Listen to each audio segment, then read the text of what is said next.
What's going on, good people? It's your boy C-Nell, how I see it.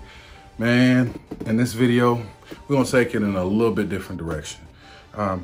Looking around, man, it's a lot of fear, a lot of unfortunate situations, sad situations.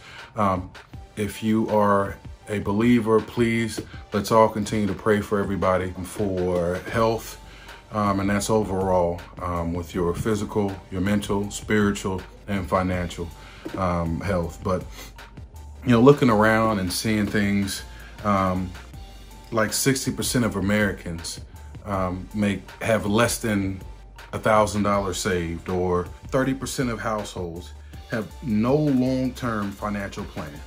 Or even furthermore, folks that make less than $75,000 a year are less likely to budget. Which is crazy, because that's the bulk of Americans fall into that category. So to me, that's scary, it's sad, it's unfortunate. But there is a word that I do want to bring up. It's a B word. No, it's not a bad word. Definitely not that word. But the word is budget. I know it's a scary word and nobody likes to hear that word. Obviously, statistics are showing. But we shouldn't look at a budget like it's Thanos. You should have gone for the head.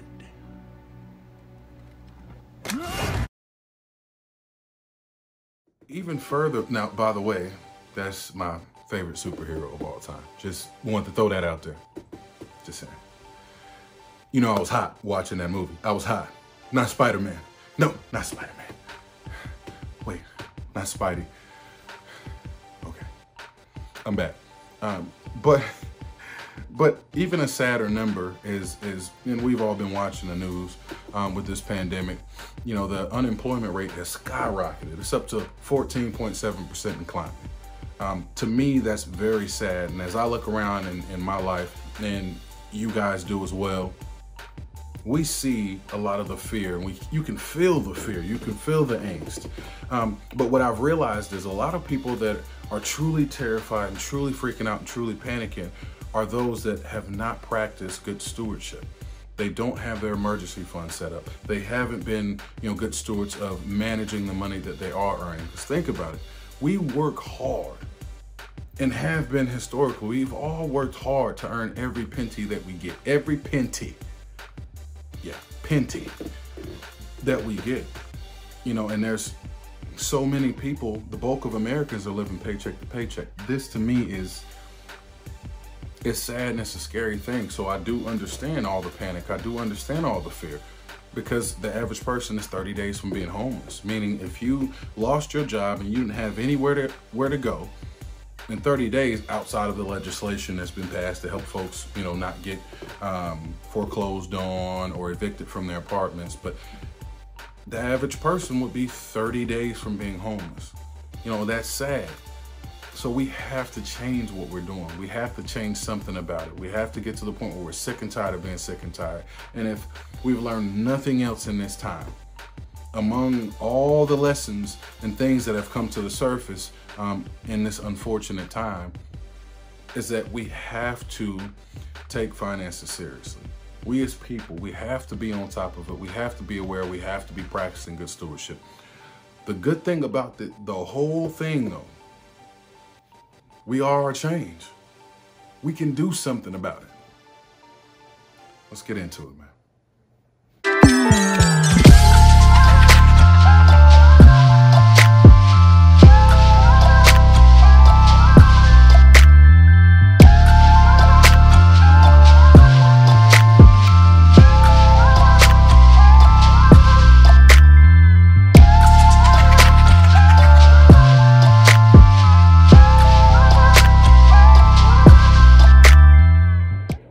So jumping into it, man, I think first things first, we all have to get to that point to either we're sick and tired of being sick and tired, or changing our financial situation is more important than justifying however we spend our money, or making the decisions that we choose to make, whether it's spending all this money on clothes, shoes, this expensive car that just sits there and lose value every year, whatever it may be. Oh, I want to be able to take vacations 3 times a year or twice a year, or whatever it is. We have to be to that point that we're ready to make those small sacrifices for that measured amount of time so that we can change our financial situation and do something about the bed we've made. You're ready to make a change and you're ready to do something about it. The first step in that process, in my opinion, is deciding what kind of budget you want to use. There are tons and tons of different resources out there you can use and different apps and whatnot. I'm a little bit more old school. I'm very tech savvy, but I'm a little bit more old school when it comes to, budgeting. And you have to know yourself too, because it's not one size fits all. It's not one fits all. Each of us are different. So you got to decide for yourself what you prefer. For me personally, I created my own budget. So the budget that I created, I just used an Excel spreadsheet. It's pretty simple, pretty basic. A couple of formulas in there to do a couple of calculations, but nothing major, nothing crazy. But for me, knowing how I am and how I work, having to go to that old school Excel spreadsheet, it forces me and holds me accountable. It forces that accountability and it forces that budget to stay on the front of my mind. But it also allows me to continue to be in tune with where I am in my budget and my financial goals. So for me, that works the best. Me having to sit down at my computer and go through the budget, manually make the adjustments. But there are a ton of apps. If you're tech savvy, and you're like, man, I don't feel like dealing with no Excel spreadsheet. Cool. There's options for you. There are tons of apps out there. A couple of them are Every Dollar, Pocket Guard, Mint. Mint I've used personally, and I know that's a very good app. But what I'm going to do, I'm going to leave a link to the cnet.com article, and it's called The Best Budgeting Apps in 2020.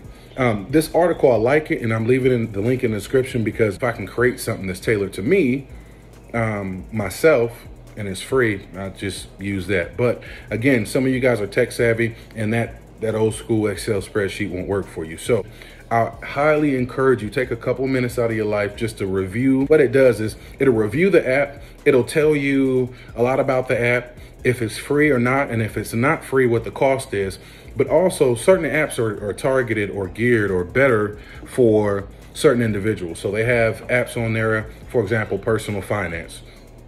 That is more geared towards the investor and retirement budgeting. So it's a quick snapshot and it allows you to get a better idea of what may work better for you. Next, you got to start using the budget. Whether you choose an app or whether you create your own Excel spreadsheet, whatever you decide to use, now it's time to actually use the budget. Now, I personally recommend you do this in steps. First and foremost, if you have a significant other, this should be something that you guys are doing together. You can't operate a household separately. It just doesn't happen. So much so, statistics show us and prove to us that the number one cause of divorce here in America is money and money fights. That speaks volumes. So if you have a significant other, I don't care how much most people, he handled the finances. Hey man, no, baby girl handled the finances. No, both of you guys need to handle the finances. And it's for a couple of reasons. One, so that you guys are on the same page and you guys as a team working together are aiming at the same financial goals. But two, accountability and that camaraderie and working together. This is a space that people just throw their hands up. I don't want to deal with it. But you learn that's going to add to another dynamic to your relationship. The point of it all is to compromise. You have to compromise, but keep each other in mind and hold each other accountable. Also, you have that clear understanding and that transparency of where we are heading as a couple. What are our financial goals? Where are we in our process? What's going on? Do there needs to be some tweaks along the road? Because there's too many. We all know people, or we see it all over, of one person in the relationship has no clue where they are financially. He handled the finances. I don't do that. I don't deal with that stuff. It's too much of a headache. Or, just like I said, vice versa. The missus, no, she take care of all that. I don't feel like dealing with that. You have to concern yourself enough with you, whether you're single or, again, whether you have a significant other or a family. You have to concern yourself enough with your finances and your financial strength and your goals and where you and your all the decisions we make now and all the things we do or don't do, for that matter, is going to affect our future self. And in the future, we're either going to be really appreciative that we took the time and practiced good stewardship and did the things that we did, or we're not. So input your net income, your take home, what you bring home, amount you have to pay bills with. I'm gonna get a drink. Bang. Look, I know it's not healthy. I've got all that, but it works for right now. So, yeah. But anyway, so you want to put your income at the top. You know, if you have a significant other, put both your incomes at the top so you have the cumulative in terms of what you bring home on a monthly basis. Or you'll notice on mine, it's per pay period. You know, if you're in a relationship and you guys get paid at different times of the month, you may want to look at just doing a monthly total, or you can still break it up in a 2-week time frame. So list your debts, all those debts, rent, mortgage, water, cable, power, everything that you pay out, car note, insurance, list everything on there. What I highly encourage is that you hop on. So most banks nowadays have an app. You can just hop on your app and look at your bank statements. But I say that because you want to make sure things like subscriptions to apps and websites and things of that nature, because guess what? That money's still coming out of your bank. So you want to make sure it reflects accurately so you and your significant other have a realistic picture of what it is that you have going out every single month. There are a lot of apps out there, a number of apps that I'm aware of that will help you track things like subscriptions and things of that nature. It's sad we get to the point where it's so easy to sign up for stuff. We just sign up, boom, oh, that's only $7.99 coming out. But if you have a couple of different subscriptions that you signed up for, half of them you may not even use. But most importantly, that money adds up. So again, you just want to make sure, I don't need it, because if I ever sign up for a subscription or something, I immediately go and put it on my budget. So I don't need those apps to track it. I'm looking at my budget throughout the month. So, I'm aware of it. And then that allows me to have that visibility. So if I realize I get to the point where I'm not even using this, it's gone. Now you're here. So to me, before you put your allowance on there and before you put your savings on there to complete the zero-based budget, in my personal opinion, this is now the time to have a tough conversation with yourself, or if you have a spouse, with your spouse as well. This is the opportunity for you guys to look at, because you can see where your budget sits already. If you look down at the bottom of the zero-based budget, you're going to see what you have left over. If you're not happy with the figure in terms of how much money you have going out before you even put your allowance and your savings goal for each check or each month, however you set it up in whichever app you're using, that's when you need to have that conversation either with yourself or with your spouse to say, where do we need to cut back at? And again, this is not time to use this budget as a weapon or to be arguing and fussing and arguing. What did it cost? Everything. The whole point of you guys, if you're in a relationship or have a significant other, this is the time where you guys come together and work together as a team. At least from what I've seen, finding the ability for a couple to come together and work together is huge, because this is the time where, again, that accountability, but also that compromise comes into play. For my fellas, if you get your hair cut every week or every 2 weeks, okay, can you cut that back to, instead of every week, maybe every 2 weeks, or if not every 2 weeks, maybe once a month? I know, y'all cutting back. I got to get my hair cut. Trust me, You will not die from not getting your hair cut every week or every 2 weeks. This is where you can look item by item and see, okay, well, can we trim back here? Can we trim back there? And again, it has to be a compromise. You can't ask one to do something you're not willing to do yourself. So you guys find that common ground in ways that you both can contribute to that sacrifice. And again, the sacrifice is for a measured amount of time. It's not forever. But the more you sacrifice, the faster you're going to reach your goals. Meaning the more money you keep in your own pocket, or in your family's pocket, the faster you're going to be able to achieve your goals. So that's what it boils down to. But even things like cable, most people, you don't watch most of the channels that we pay for, or I used to pay for. So, you know, looking at compromises, okay, well, can we just get, for example, you can buy a Fire Stick, and on the Fire Stick, you can get all the streaming services, you can get the Netflix app, you can facilitate all that on that Fire Stick. Or, not saying you should do this, just throwing it out there, you can also sideload things like Cody to tap into those resources that the cable providers offer you. Just saying, just throwing that out there. But you can simply YouTube or Google that as well, and it shows you step by step on how to do that. You know, so look for ways that you can save money, even if it's your living. Again, don't let your pride be your downfall, man. It's all about changing your situation now. If you look around, again, a lot of people that are so freaked out and so stressed out are those who haven't been good stewards of their money. Those that don't have their 3 to 6 months worth of income set aside. Those that aren't being responsible and getting out of debt so that you don't have as many people in your pockets.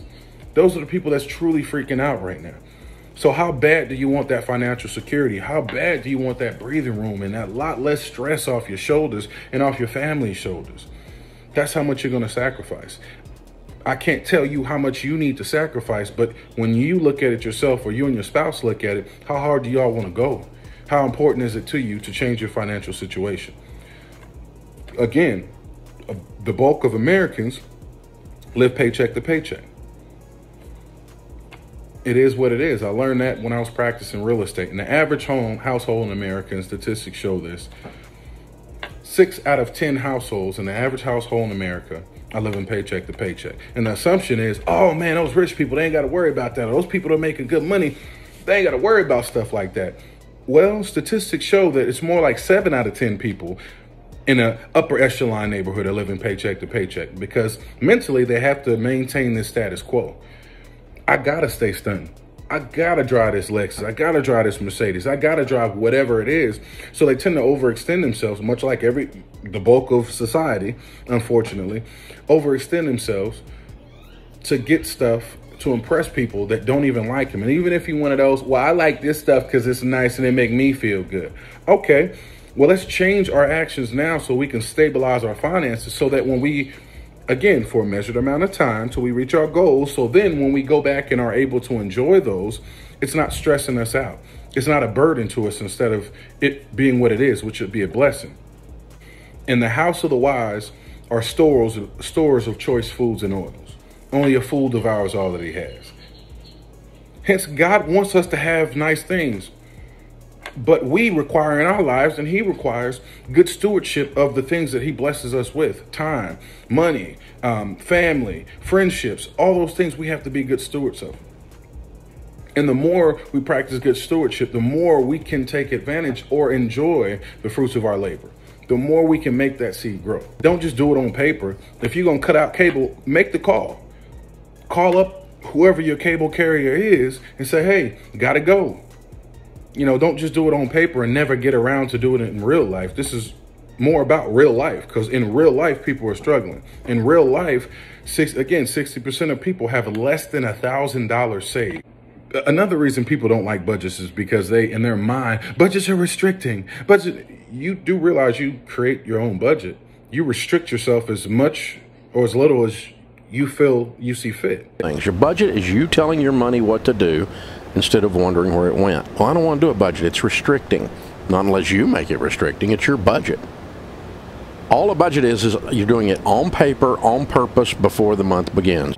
I'm not going to say allow yourself to be irresponsible and spend unnecessarily, but be realistic. Again, going back to the haircuts, or if the missus get her hair done, twice a month. Okay, was there compromise when you guys look to cut back? Instead of twice a month, let's go with once a month. Because think about it. We've been sitting our ass at home. Hopefully you've been sitting your ass at home. I've been sitting my ass at home. But anyway, we've been sitting at home. So what have you done during this time? The salons and the shop closed. The shop's been closed. Now some of them are opening up now, but what were you doing there during that time? You didn't die from not getting your hair done. You didn't die from not getting your hair cut. So you are able to sustain it. Now, okay, if you want to go back and get your hair cut or get your hair done, that's fine. Just try and find that compromise to maximize the dollars you can keep in your pocket so that you can achieve your financial goals faster. All I'm saying. That's all I'm saying. Now, moving forward, it's time to actually use the budget and stick to the budget. In my opinion, you should have at least monthly budget meetings. And it can be Thursday night or Monday night or Tuesday night or Saturday night, whatever night you guys decide. And it don't take long, 5, 10, 15 minutes. This is going to allow you, if you're single just by yourself, or you and your spouse, to sort of recalibrate. Because each month is different. Each month, different things may pop up. So it may cause you to readjust or recalibrate your budget. But this also allows you guys to stay aware of where your money's going and what sort of situations are popping up and how that's going to affect you and your household financially. So I encourage, and also there's that accountability as well. Sometimes we're going to make those mistakes and spend a little bit too much here and there. But again, it's about modifying your behavior, creating those good habits when it comes to stewardship and managing money. Because we all, on the one hand, you're gonna have that devil on your shoulder. Look, bruh, them J's come out today. Go on, get them, dog. They clean. Go on, spend that money, man. You put it back later. And you're gonna have the angel. Okay, let's breathe. They're not gonna stop making Jordans. We have to stick to the plan, stay focused. You can get those later. You can get a lot more Jordans later. So throughout that process, that's also why it's important to have these monthly budget meetings. And once you start working your budget, priority number one should be, especially in these times that we live in now, your number one priority should be getting and working up to you guys having you yourself having your 3 to 6 months worth of emergency fund. Priority number one, hands down. You should be paying the minimum balance on everything, all of your bills, and focusing every penny in where you've been able to cut back in your budget to really building up that emergency fund. It's going to rain. It's going to rain. If we haven't learned anything during this time, this unfortunate pandemic, this horrific pandemic, it's going to rain. Throughout life, we realize this throughout our lives. Things have happened. You got to buy new tires, or this emergency pops up, or man, I got to replace the head gasket in my car. That's $1,400 right there. It's going to rain, but the one thing that this has shown and sort of brought to light amongst other things in society is, like Dave Ramsey says, when the tide goes out, you can always tell who's been skinny dipping. So it changes your perspective and it changes the dynamic of the situation. I gotta spend this money to get this done. Hey, let me go get the money out the bank. Versus not having that money, and now you're panicked. And again, this is about securing yourself and your family, having that buffer, and that emergency fund is going to be your umbrella for when the storm comes. Priority number two, pay off your consumer debt. So at minimum, I encourage at least pay off your consumer debt, personal loans, credit cards, your car. In my opinion, until you have your 3 to 6 month worth of emergency fund set up, and your consumer debt paid off, you should not be investing. Now, if you're like, no, I want to, again, you're grown, you're going to do what you want to do. But at least have your 3 to 6 months worth of emergency fund set up. At least have that. And then if you have to invest, again, I say you should wait, but if you have to invest or you really want to invest, minimize the amount you invest and prioritize continuing to get out of debt. That's the other part of the panic right now. One, folks don't have that emergency fund set up. And two, folks still owe a lot of people. There are a lot of companies in your pocket, and those companies don't care. Those companies like... What's up, Red? Thanks for the bike. What you got on my 40, homie? I thought you had $200. I do. But I won't spend Red's money. I'm broke. Give it up, Red. Come on, Debo, stall him out. Where you got my 40, homie? I don't have nothing. Yeah, you got something. Why you tripping, Debo? Shut up, fuck, I'll knock your ass out. So the long-term focus for me is to, just to bring awareness to everybody. So it's something that a lot of people talk about, but nobody does. Budgeting. Yes, it seems like a scary word, but you set your budget. You set your restrictions. Plus, we grind every day for those of us who are still blessed enough to be working, or even if you're collecting unemployment. Take advantage of still having an income coming in and be a good steward of it. I promise you, the stress and weight that's lifted off your shoulders when you start to get that 3 to 6 months emergency fund set up, that sense of calm, that sense of control that you get, knowing that I have a little something just in case something happens. We have a little something to weather the storm. And as you get to that 3 to 6 month mark on the emergency fund, just the sheer relief. Because again, the bulk of Americans living paycheck to paycheck. That's where the stress comes in. The long-term plan is to get that 3 to 6 month worth of income or worth of emergency fund set up. Next, get out of debt altogether, everything but your house. Me at that point, I personally say you can start to invest. I would continue to build on that 3 to 6 months worth of emergency fund. Me personally, I would set that separate. And there are a lot of different things that we can talk about in terms of having multiple savings and what they may be for, short-term, long-term, and just to make sure everybody woke, man. And part of that is being a good steward and holding yourself accountable and understanding where the power of your dollars, but two, where your money's going, man. If you guys enjoyed this video, I hope you did. If you haven't already and you got this far in the video, I appreciate you. Like the video and subscribe to the channel if you haven't already. I do have some funny videos on my channel, as well as my Robinhood challenge updates. And if you liked this video and like this content and you want to see me do more of this, comment down below and let me know that, or maybe some of the things that you want me to talk about. I'd like to do a deeper dive and incorporate even my financial journey into it. Doing things like the $5 challenge, $1 challenge. So let me know if that's something that interests you. Hopefully you got some value from this, guys. I appreciate you rocking with me. I appreciate you taking the time out of your day. We'll see you guys on Monday with my next Robinhood update. But until next time,